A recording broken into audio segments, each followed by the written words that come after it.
But notice how all the threads have been pulled into a knot. They're all bunched up together in a knot. So how are we going to open up these tight knots? And again, we're going to use the waste yarn. I'm going to measure out just 4 times the width, and hopefully this will open out our knots. So there's 1, 2, 3, 4. So the definition of warp face wrap is that it's plain weave. That's one of the first definitions, plain weave. So let's see, how to get plain weave means we have to raise something out of each block. And since this is 4 blocks, we have to raise the equivalent of something out of 4 blocks. Because this hasn't opened out yet, it tends to be kind of sticky. So when I separate out the warp, I strum from behind. So here we have all pattern that's come up. And what I'm going to do is pass the waste yarn through that shed.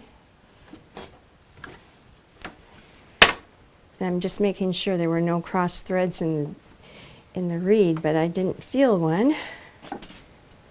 Here's one that came back up and didn't go back down. So it's kind of hard to push down toward these knots. So what you have to do is look for your highest knot. So I'm kind of physically helping get this over.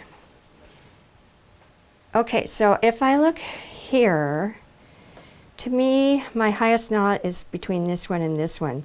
So I'm not going to push any further than that. I'm just going to beat to my highest knot. But I'm not going to beat on an open shed. I'm going to close it, and then I'm going to try to get all the background shafts to raise. So I'm going to raise up 5, and kind of helping separate that. 6, strum to help separate it. 7, and then 8. Notice I didn't try to raise all of them up at the same time because it's hard to get a shed. So if you raise one shaft at a time, you can get them to separate from the pattern colors. So here we are, all the backgrounds came up, and I'm returning the waste yarn to the other side. And I'm still not going to beat until I close the shed, and I'm going to actually beat on an open shed, which is the 1, 2, 3, 4 shed. All right, this is where you really have to just press. You don't beat, you press.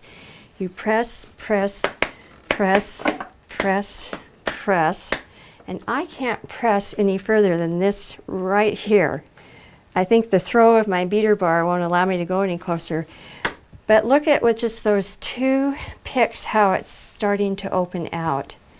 If I were to beat, what would happen is that if I'm not holding in the middle and if I were to beat, all of the valleys that you see here, not the high points, but all the little valleys, that weft would fall into the valley and you wouldn't have this straight across. So I've got to open up to the correct shed, which is the pattern shed, and I'm going to put one more pick across.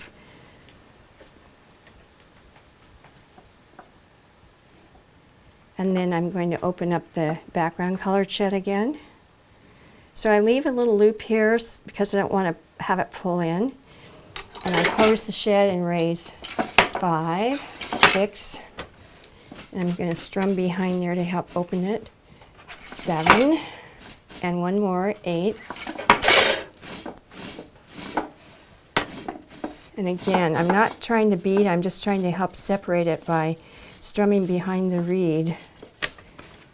Okay, we're going to go through with the thick waste yarn again. So I've got 2 more picks in there.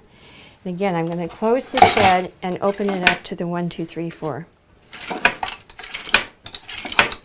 And strum to make that background shed separate.